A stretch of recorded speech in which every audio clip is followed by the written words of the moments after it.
So students, let us start our lecture today. In the previous lecture, student, I have told you about the transistor acting as an oscillator. ठीक है? Transistor acting as an oscillator. ठीक है? Oscillator की तरह काम करता है और उसकी फ्रीक्वेंसी जो होती है, फ्रीक्वेंसी 1/2 पाई √LC होती है, frequency of the oscillator means tuned circuit. अब डिजिटल इलेक्ट्रॉनिक्स का बेसिक आइडिया मैंने आपको लास्ट टाइम दिया था। What was the basic idea? पहली बात तो जितने भी ये आपका इलेक्ट्रॉनिक्स एंड कंप्यूटर इंडस्ट्री है, उसमें जो कुछ भी कंपोनेंट्स एंड यूज़ हो रहे हैं, आईसी वगैरह, जो कुछ भी सर्किट्स यूज़ हो रहे हैं, आप जो भी कुछ देख पा रहे हैं कंप्यूटर्स में, टेलीविजन्स में एंड ऑल इलेक्ट्रॉनिक डिवाइसेस आप यूज़ कर पा रहे हैं, उनके बेसिक बिल्डिंग ब्लॉक्स जो है वो है हमारे डिजिटल सर्किट्स या लॉजिक गेट्स, उसकी स्टडीज में की जाएगी। एम्पलीफायर की तरह इलेक्ट काम करता है ट्रांजिस्टर, ये हमने पढ़ लिया। एम्पलीफायर भी होगा इसमें, डिजिटल सर्किट्स में एम्पलीफायर भी आता है, ऑसिलेटर भी आता है, resistance, capacitance and logic gates सब कुछ आता है उसके अंदर। ठीक है, पहली बात तो इसमें दो टाइप के सिग्नल्स होते हैं, आपको मालूम होना चाहिए। First is analog signal and second is the digital signal. तो एनालॉग सिग्नल, ये मैंने बताया था कि continuously varying signal with time is known as the analog signal, और इसमें कोई बीच में गैपिंग नहीं होती, इट इज टोटली कंटिन्यूअस। दूसरा होता है पल्स टाइप का सिग्नल, जो ये दिखाया है। पल्स टाइप का सिग्नल देखिए, pulse, high pulse, low pulse, इसको हाई पल्स बोलते हैं। ठीक है, और ये यहाँ पे देखिए इसका वैल्यू लो है तो ये लो पल्स हो गई, तो ये पल्स सिग्नल या डिजिटल सिग्नल कहलाता है। ठीक है, पल्स सिग्नल जो होता है इस टाइप का डिजिटल सिग्नल कहलाता है, जो कि you can say it is discontinuous. यहाँ पे इसकी वैल्यू जीरो हो गई देखिए, और यहाँ पे भी इसकी वैल्यू जीरो है, और इस जगह भी वैल्यू जीरो है। Eight other places it is having certain value, and these values are assigned to digits label 0 and label 1. 0 means low level and 1 means high level. And 0 means switch off and 1 means switch on of the switch or of any circuit. ठीक है, तो जितने भी digital equipments हैं, digital watches, computer, robots, industrial control system, you see the use of this digital signals. ठीक है, तो logic gets क्या है? लॉजिक गेट्स जो है basic building block of digital electronics. Basic building block of digital electronics are logic gates. ये digital signal को process करते हैं एक स्पेसिफिक मैनर में। ठीक है, तो इनके बारे में हम पढ़ेंगे। What are the logic gates? Gate is a digital circuit that follows certain logical relationship between the input and output voltage. For example, uh, ये नॉट गेट है ना, देखिए एक इनपुट आया इसमें से और इसका ये आउटपुट मिला, कैसा मिलेगा? ये इसकी बूलियन इक्वेशन डिफाइन करेगी। गेट क्या करते हैं? They control the flow of information, information के फ्लो को कंट्रोल करते हैं डिजायर्ड मैनर में, जैसा हमको चाहिए वैसा। 5 कॉमन लॉजिक गेट्स कौन कौन से होते हैं? Not gate, and gate, or gate, nand gate and nor gate. हर एक लॉजिक गेट का एक सिंबल होता है, उसका एक फंक्शन होता है। तो that function is defined by a truth table. Truth table जो है वो आपको, जैसे कि ये नॉट गेट का ट्रूथ टेबल नीचे बना हुआ है, ऊपर जो है ये लॉजिक सिंबल है नॉट गेट का, और नीचे जो है ये ट्रूथ टेबल है। ठीक है, फंक्शन बताता है how does this gate works. ठीक है, लॉजिक गेट्स जो है किस तरीके से, इस गेट को कैसे बनाएंगे, इसको हम ट्रांजिस्टर से भी बना सकते हैं। Transistor as a switch on and switch off device, switching device use होता है, तो उसको हम जो है ये नॉट गेट की तरह यूज कर सकते हैं। अदरवाइज जो है और सेमीकंडक्टर, पीएन जंक्शन डायोड, या only P type conductors, N type semiconductor, उन सब से जो है ये लॉजिक गेट्स बने होते हैं। ठीक है, तो logic gets input logic combination के हिसाब से आउटपुट क्या आता है, इसके लिए इसका नाम लॉजिक गेट है। ठीक है, पहला गेट है नॉट गेट, सबसे सिंपलेस्ट गेट है। इसमें एक इनपुट है, एक आउटपुट होता है। ठीक है, inverted version of the input ये आउटपुट में रिप्रेजेंट करता है। जैसे ए पे अगर इनपुट क्या दिया जाए, डिजिटल सिग्नल 0 एंड 1 के फॉर्म में होता है, तो खाली दो वैल्यूज ली जाएंगी 0 एंड 1। तो ए अगर 0 है तो आउटपुट में 1 आ जाएगा, और ए अगर 1 है तो आउटपुट में 0 आ जाएगा। मतलब कि जो भी आ रहा है उसको इन्वर्ट कर देता है, और इसका सिंबल इस तरीके से है, ट्राइंगल के आगे 0 लगा हुआ है। तो ये ट्रुथ टेबल है। Input A 0 and 1, output correspondingly Y is 1 and 0। And इसका जो बूलियन एक्सप्रेशन है वो क्या आएगा, बूलियन एक्सप्रेशन आएगा y is equal to A bar. Bar का मतलब है इन्वर्ट कर दिया उसने, ठीक है, बार का मतलब है इन्वर्ट कर दिया। तो ये इसका बूलियन इक्वेशन है। बूलियन अलजेब्रा एक अलग से अलजेब्रा होता है कि वो 0 एंड 1 से रिलेटेड, डिजिटल सर्किट से रिलेटेड बाइनरी ऑपरेशंस को में समिंग एंड मल्टीप्लाइंग ऑपरेशंस को सबको डिफाइन करता है, वो कहलाता है बूलियन अलजेब्रा। अभी हम आगे देखेंगे बूलियन अलजेब्रा के सिंपल रूल्स क्या है, एडिशन एंड प्रोडक्ट के, मल्टीप्लाई के। तो नॉट गेट आपके समझ में आ गया, इसको हम इन्वर्टर भी बोल सकते हैं। दूसरा है और गेट। और गेट में क्या होता है, और गेट में दो या दो से ज्यादा इनपुट होते हैं और एक आउटपुट होता है, ठीक है। इसका लॉजिक एंड ट्रुथ टेबल देख लेते हैं। Logic symbol and truth table, ये देखिए, ये इसका सिंबल है, ठीक है। दो इनपुट है ए एंड बी और एक आउटपुट है। तो इसका बूलियन इक्वेशन क्या है, ए प्लस बी। इसको प्लस को बोलते हैं और, ए और बी, ठीक है। क्यों बोला गया इसको आर और, तो देखिए इसका कारण ये कि ए और बी मतलब प्लस ऑपरेशन को पहले समझ लो। प्लस ऑपरेशन क्या कहता है कि अगर हम जीरो में जीरो ऐड करेंगे तो जीरो हो जाएगा, वन में जीरो ऐड करेंगे तो वन हो जाएगा, यहाँ पे वन होना चाहिए। ये वन में जीरो ऐड करेंगे तो वन हो जाएगा, और वन में वन ऐड करेंगे तो वन हो जाएगा, राइट। तो ये सिंपल है, ये आपको समझ में आ सकता है कि लो प्लस लो लो हो गया, हाई प्लस लो हाई हो गया, और हाई प्लस हाई हाई होता है। ये है इसका मतलब। अब इसको आप प्लस ऐड करेंगे तो y is equal to A plus B output में आना चाहिए। तो आपके पास में कौन कौन से कॉम्बिनेशन होंगे इनपुट के लिए, एक तो होगा 0 0 0 1, और ए पे 1 और बी पे 0, ए भी 1 है बी भी 1 है, इतने कॉम्बिनेशन हो सकते हैं, ठीक है। तो 0 प्लस 0 कितना हुआ, 0 0 प्लस 1 1, 1 प्लस 0 1 प्लस 1 1। तो आप देखो यहाँ पे खाली 0 है, तो हम क्या बोलेंगे, देखो y is 1 when either input A or input B both are 1। Output 1 कब है, या तो A 1 है या तो B 1 है या दोनों 1 है, तभी जो है आउटपुट 1 है। ये और यहाँ पे आ रहा है, इसके लिए इसको और गेट बोलते हैं, इस प्लस ऑपरेशन को और बोलते हैं। y is equal to A और B, ठीक है। तो ये आपका हो गया ट्रुथ टेबल और गेट का सिंबल उसका, ठीक है। अब कहा है कि भाई justify the output wave form of the or gate for the following inputs A and B. Inputs दिए हुए हैं, देखो यहाँ पे देखो t less than t1, t1 to t2, t2 to t3 different parts में डिवाइड किया है। तो t लेस देन t1 मतलब इधर का पार्ट, t1 से कम, और t1 टू t2, t2 से t3, t3 से t4, ये सेक्शंस हैं, और a है और ये b है। तो देखो A0 B0, तो आपको और गेट का आउटपुट बताना है तो आपको मालूम होना चाहिए और गेट में जो प्लस ऑपरेशन लगता है। तो 0 प्लस 0 0 हो गया, 1 प्लस 0 1 हो गया, 1 प्लस 1 1 हो गया, 0 प्लस 1 1 हो गया, 0 प्लस 0 0 हो गया, 1 प्लस 0 1 हो गया, 0 प्लस 1 1 हो गया, ठीक है।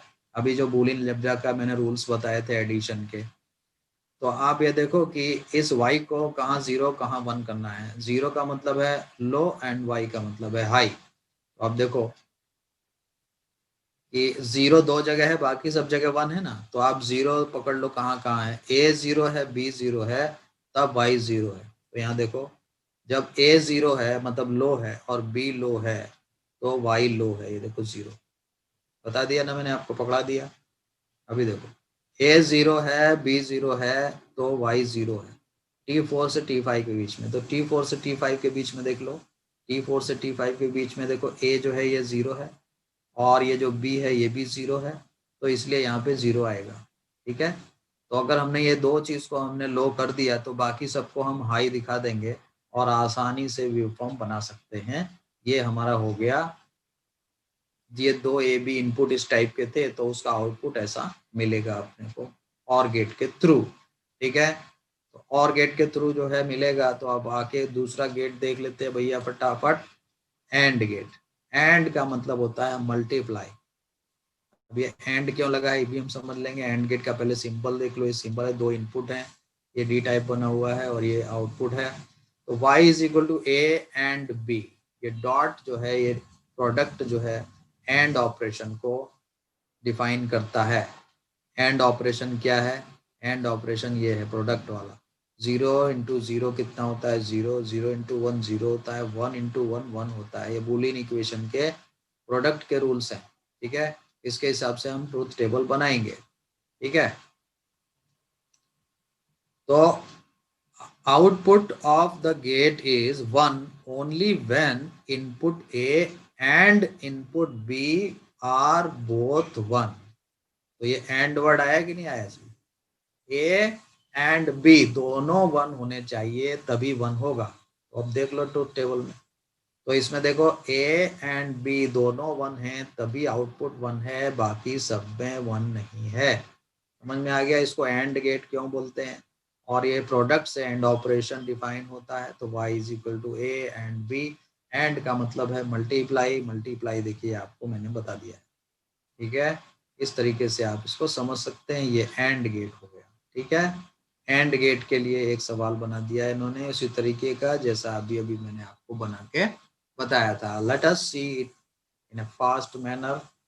Take A and B input waveform similar to that in example 14.11। तो ये दिया है, ये दिया इनपुट दिया है। Sketch the output waveform obtain from the and gate. यहाँ पे कहता है, वहां तो वेरीफाई करने को बोलता था क्वेश्चन में, यहाँ बोल रहा है कि स्केच करो, बनाओ। ठीक है, तो एंड गेट का आउटपुट बनाना है। तो एंड गेट का मालूम है y is equal to A and B, मतलब ए डॉट बी मल्टीप्लाई करना है। तो 0 इंटू 0 कितना हुआ? 0। 1 इंटू 0 0। 1 इंटू 1 1 हुआ। 0 इंटू 1 0 हुआ। 0 इंटू 0 0 हुआ। 1 इंटू 0 0 हुआ।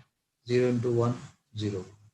तो आप देख रहे हो आउटपुट में 1 सिर्फ यहाँ पे, बाकी सब जगह 0 है। 1 कहाँ पे है इसको देख लेते हैं। जब a 1 है b 1 है, a and b both are 1 only then the output is 1, therefore it is called AND gate। ठीक है, तो T2 to T3 में हम आउटपुट में 1 कर देंगे, बाकी सबको 0 कर देंगे। देखो आउटपुट बनाया है सिर्फ यहाँ पे। T2 to T3 जो है, मतलब ये दो वेव फॉर्म बनाने पड़ेंगे पहले ए एंड बी, और उसके नीचे बनेगा ये आंसर वाला। देखो तो उसने बनाया नहीं है, उसने इस तरीके से दे दिया है इसको। तो देखो यहाँ T2 और T3 के बीच में हाई कर दिया, बाकी सबको लो कर दिया मैंने।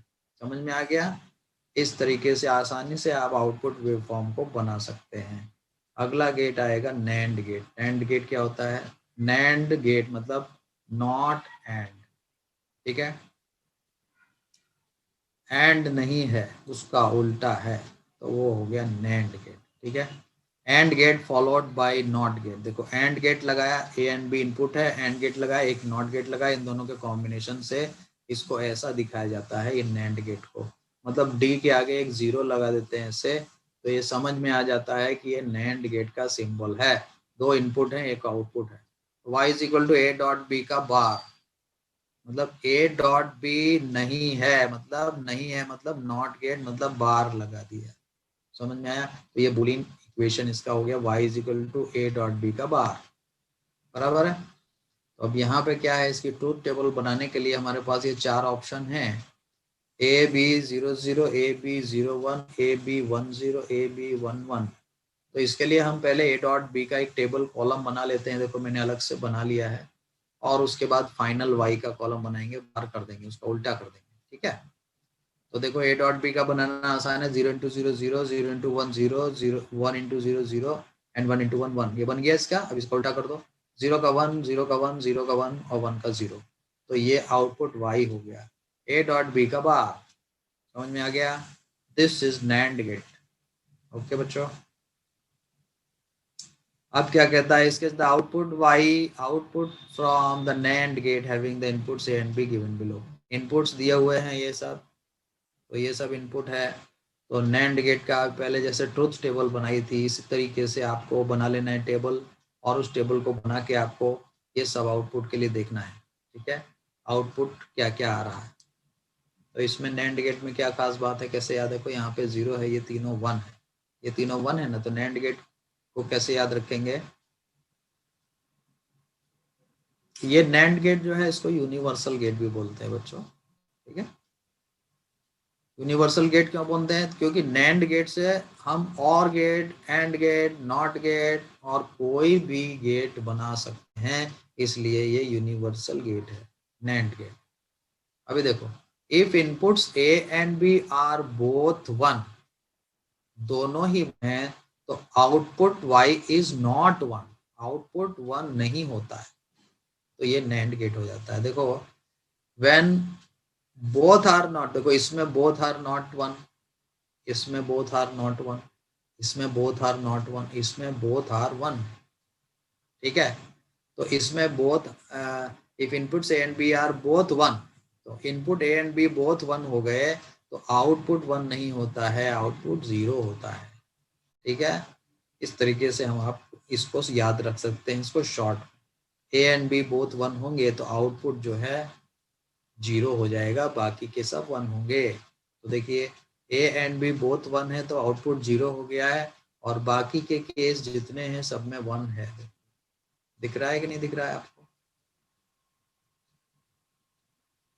अब यहाँ देखिए, 1 1 है तो 0 हो गया है, बाकी के केस में 1 है। ठीक है, तो अभी देखिए इनपुट को प्लॉट कर दिया है इसने इस तरीके से, जो भी इनपुट्स दिए थे, आउटपुट दिए थे, बी इनपुट दिया था, ए इनपुट दिया था, उसके अकॉर्डिंग को वाई आउटपुट निकालना है। तो आपको मालूम है कि कहाँ कहाँ 0 आ रहा है, ये T4 T5 के बीच में 0 आ रहा है, और हमारा T<T1 के लिए 0 आ रहा है लो, बाकी सब हाई है। तो देखो, मैंने T<T1 के लिए 0 बता दिया, और T4 एंड T5 के बीच में 0 बता दिया, और बाकी सबको कर दिया मैंने 1 हाई कर दिया, बराबर। तो ये हो गया। इसी तरह का एक गेट होता है नॉर गेट। नॉर गेट क्या होता है, नॉर गेट का मतलब है नॉट और। ठीक है, नॉर गेट का मतलब है नॉट और। तो क्या कहता है ये, इसको शॉर्ट में कैसे याद रखेंगे, it's output y is 1 only when both inputs A and B are 0, जब दोनों 0 होते हैं। नॉर गेट में देखो बीच में 0 लिखा हुआ है, N0R। ठीक है, तो इससे थोड़ा याद रखो, जब दोनों इनपुट 0 होते हैं तो आउटपुट 1 होता है। तो नॉर गेट का आप सब काम कर लेंगे। पहली बात तो नॉर गेट कैसे बनता है, और गेट एंड नॉट गेट को मिक्स करके बनता है नॉर गेट। बन गया आपका, ये सिंबल फाइनल हो गया। इस वाले सिंबल के आगे जो है ना एक 0 लगा दिया बस। ठीक है, बूलियन इक्वेशन क्या होगा, और गेट, और जो नहीं होता है, ए प्लस बी का नॉर, ए प्लस बी बार, ये इसका बूलियन इक्वेशन है। अब इसकी ट्रूथ टेबल कैसे बनेगी, 4 ऑप्शन हमेशा की तरह हमारे पास में है। तो हम क्या, पहले ए प्लस बी निकालेंगे, इसका एक कॉलम बना लेंगे अलग से, और फिर आउटपुट निकालेंगे उसका इन्वर्ट करके। तो देखो 0 इसमें प्लस ऑपरेशन है, आपको याद होना चाहिए, और में नॉर्मल सब में प्लस ऑपरेशन होगा। तो 0 + 0 0, 1 हो गया, ये 1 हो गया, ये 1 हो गया। अब इसको इन्वर्ट कर दो। ठीक है, तो यहाँ 1 हो गया, बाकी सब 0 हो गया। तो हम इसको कैसे याद रखेंगे, जब 0 0 होता है तब 1 होता है, और दोनों में से एक भी 1 हो गया तो सारे 0 रहते हैं। ठीक है, इसमें तो अभी आप इसको देखो, इसमें कोई क्वेश्चन है, नहीं बनाया है, होता तो फटाफट कर लेते उसको। Let us discuss what are the integrated circuits. IC क्या है। अच्छा, ये नॉर गेट भी भैया यूनिवर्सल गेट की तरह ट्रीट किया जाता है, कोई भी गेट इससे बनाया जा सकता है नॉर गेट से। नैंड एंड नॉर, ये 2 यूनिवर्सल गेट्स हैं। ठीक है, आगे चल के इंजीनियरिंग में आप एक्सक्लूसिव और एंड एक्सक्लूसिव नॉर गेट्स पढ़ेंगे, एक्सओआर एंड एक्सएनओआर। ठीक है, तो इंटीग्रेटेड सर्किट्स क्या है, पहले कन्वेंशनल मेथड में क्या होता था कि हम कंपोनेंट्स लेते थे, जैसे डायोड लिया, ट्रांजिस्टर लिया, आर एल सी सबको अलग अलग लिया, और उसको वायर से कनेक्ट करते थे, फिर सोल्डर वायर से सोल्डर करते थे, तो उसका साइज जो है बहुत बड़ा हो जाता था। ठीक है, आपको मालूम होना चाहिए कि पहला कंप्यूटर जो बना था वो कम से कम 3-4 कमरों के बराबर का एक कंप्यूटर बना था। ठीक है, आज लैपटॉप आपके सामने, आप सोच सकते हैं कितना ज़्यादा साइज रिडक्शन। तो मिनिएचराइजेशन हुआ, ठीक है, ट्रांजिस्टर की डिस्कवरी हुई, तो भी जो है ये सर्किट बहुत बड़े बड़े थे। ठीक है, लेकिन क्या होता है, ये लेस रिलायबल होते हैं, लेस शॉक प्रूफ होते हैं, जरा से भी कोई गड़बड़ी हो जाए उसको ढूंढ पाना मुश्किल होता है। ठीक है, तो फिर आया concept of fabricating an entire circuit. इसमें क्या क्या आ जाए, बहुत सारे पैसिव कंपोनेंट्स आ जाए, जैसे R C and active devices like diode transistor, सब उसी में आ जाए on a small single block और चिप। ठीक है, तो इस तरीके का एक कॉन्सेप्ट आया फैब्रिकेट करने का, उसको हम बोलते हैं आईसी, इंटीग्रेटेड सर्किट। सब कुछ होता है उसके अंदर। ठीक है, तो most widely use technology is monolithic integrated circuit. Monolithic का मतलब है, मोनो मतलब वन, लिथिक मतलब स्टोन, वन स्टोन, मतलब एक ही पीस में सब कुछ है। ठीक है, इन सिंगल पीस। तो entire circuit is formed on a single silicon crystal or chip. The chip dimensions are small as 1 mm into 1 mm। तो कितना छोटा है 1 mm, आपको मालूम है स्केल में कितना बड़ा होता है।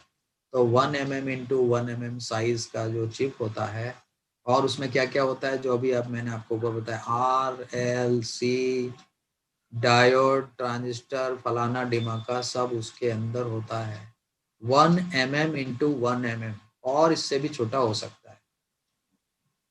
तो इसमें जो है ये बताया है कि जो 1 mm इंटू 1 mm का साइज का जो आईसी है, ये बताया है, ये रहा। और बाकी सब ये इसके कनेक्शन बताए हैं, इसके जो लेग्स है, पिन्स के जो लेग्स है ना, ये पिन्स क्या है, ये outer covering of the plastic है। ठीक है, यहाँ से लाइंस निकली हुई हैं और ये लेग्स के अंदर, ये पिन्स के अंदर गई हुई हैं। ठीक है, और ये पिन्स को जो है हम मदरबोर्ड में लगा देते हैं, ये इस पूरे को हम आईसी बोलते हैं। एक्चुअल में आईसी इसके अंदर होता है, ये ऊपर का जो है इसका प्लास्टिक केसिंग है, उसको प्रोटेक्ट करने के लिए। ठीक है, तो chip is it's protective plastic case. ठीक है, तो दो टाइप की आईसी होती है, एनालॉग आईसी भी होती है, डिजिटल आईसी भी होती है। ठीक है, लीनियर आईसी जो होती है, या एनालॉग आईसी, ये है ऑपरेशनल एम्पलीफायर। एम्पलीफायर की तरह जब यूज होता है ट्रांजिस्टर, तो लीनियर आईसी यूज होती है। उसमें जो है आउटपुट इनपुट के साथ लीनियरली वेरी होता है। ठीक है, दूसरी होती है डिजिटल आईसी। डिजिटल आईसी जो है उसमें डिजिटल सिग्नल प्रोसेस होते हैं। डिजिटल आईसी में बहुत सारे लॉजिक गेट्स होते हैं डिजिटल आईसी में, और वो लॉजिक गेट्स जो होते हैं किस तरीके का इंटीग्रेशन उस पर डिपेंड करते हैं। जैसे स्मॉल स्केल इंटीग्रेशन या एसएसआई लॉजिक है, तो लॉजिक गेट्स उस आईसी में लेस देन 10 होंगे स्मॉल स्केल इंटीग्रेशन में, और मीडियम स्केल इंटीग्रेशन में logic gates will be less than 100, and large scale integration LSI में लॉजिक गेट्स लेस देन 1000 होते हैं, लगभग 1000 के आसपास। एंड वीएलएसआई में, very large scale integration VLSI में, logic gates are greater than 1000। आप सोच सकते हैं 1 mm इंटू 1 mm साइज में 1000 से ज़्यादा गेट अंदर हैं, तो वो कितनी सोफिस्टिकेटेड टेक्नोलॉजी होगी। एंड चाइना जो है उसमें नंबर 1 है, जापान, चाइना, ये सब लोग बना रहे हैं आईसी। और होप कि भाई इंडिया में भी आईसी का प्रोडक्शन जो है अच्छी तरह से चालू हो जाए, ताकि जो है इलेक्ट्रॉनिक्स आइटम के लिए हमें सब चीज़ चाइना और जापान से ना मंगाना पड़े। बराबर है, तो ये जो है आपका आईसी के बारे में एक स्मॉल इंट्रोडक्शन दिया हुआ है। और माइक्रो प्रोसेसर क्या है, what is micro processor? Micro processor एक आईसी होती है। ठीक है, माइक्रो प्रोसेसर पूरी तरह से प्रोग्राम किया जा सकता है उसको। अगर हम ये जो आप सीएनसी मशीन देखते हैं, कंप्यूटराइज न्यूमेरिकली कंट्रोल मशीन्स जो होती हैं, वो क्या होती है, माइक्रो प्रोसेसर का यूज़ करती है। माइक्रो प्रोसेसर जो है उसमें एक बड़ी आईसी है, उसके अंदर सब कुछ है, सारे लॉजिक्स डिफाइन किए हुए हैं, तो वो मशीन उसी तरीके से चलेगी जैसा उसमें डिफाइन किया हुआ है, प्रोग्रामिंग किया हुआ है। ठीक है, तो वो माइक्रो प्रोसेसर एक छोटा मिनी कंप्यूटर समझ लो कि जो बार बार वही काम करता है। एक बार जो आपने उसमें फिलअप कर दिया, उसी हिसाब से वो आईसी जो इंस्ट्रक्ट करती रहेगी, और वो जो उसके मैकेनिकल पोर्शंस हैं मशीन के, वो उस तरीके से काम करते रहेंगे, क्या क्या काम उनको करना है। तो माइक्रो प्रोसेसर कंट्रोल होते हैं सब मशीनें, जो ऑटोमेटिक मशीन्स होती हैं। ठीक है, आईसी को बनाया कैसे जाता है, एक सेमीकंडक्टर क्रिस्टल पे एक प्रोसेस होते हैं फोटोलिथोग्राफी, इसके हिसाब से आईसी को बनाया जा सकता है। ठीक है, memory capacity of a chip is approximately doubled every 1.5 year. 1.5 साल में मेमोरी कैपेसिटी चिप की डबल हो जाती है। इसको दूसरी तरीके से कह सकते हैं कि 1.5 साल में चिप का साइज आधा हो जाता है। ये एक लॉ है जिसको मूर्स लॉ बोलते हैं। को फाउंडर गॉर्डन मूर जो है को फाउंडर इंटेल का, उसने ये लॉ दिया था, बराबर है। और उसने ये भी कहा था, if the auto industry advance as rapidly as the semiconductor industries, Rolls Royce would get 500,000 miles per gallon and it would be cheaper to throw it away than to park it। Parking charges लगता है कि नहीं, आप parking करने जाते हैं गाड़ी तो ये कहता है कि अगर ऑटो इंडस्ट्री उसी तरीके से एडवांस करती जैसे सेमी कंडक्टर इंडस्ट्री एडवांस कर रही है, तो रोल्स रॉयस कार जो है वो जो है 1 लीटर में जो है 500,000 miles चलती, और जो है उसको एक बार पार्क करने के बजाय उसको फेंक देना ज़्यादा पसंद होता लोगों को, क्योंकि पार्किंग चार्ज लगता है ना, उससे भी कम हो जाता उसका कॉस्ट, बराबर। तो यहाँ पे आपका ये चैप्टर खत्म होता है बच्चों। ठीक है, सो in the next lecture we'll be meeting, till then goodbye। ये chapter finish. Quick Deal, a marketplace to sell anything. Apparels, shoes and footwears, gadgets and electronics, health and beauty, computer parts and accessories. Quick Deal.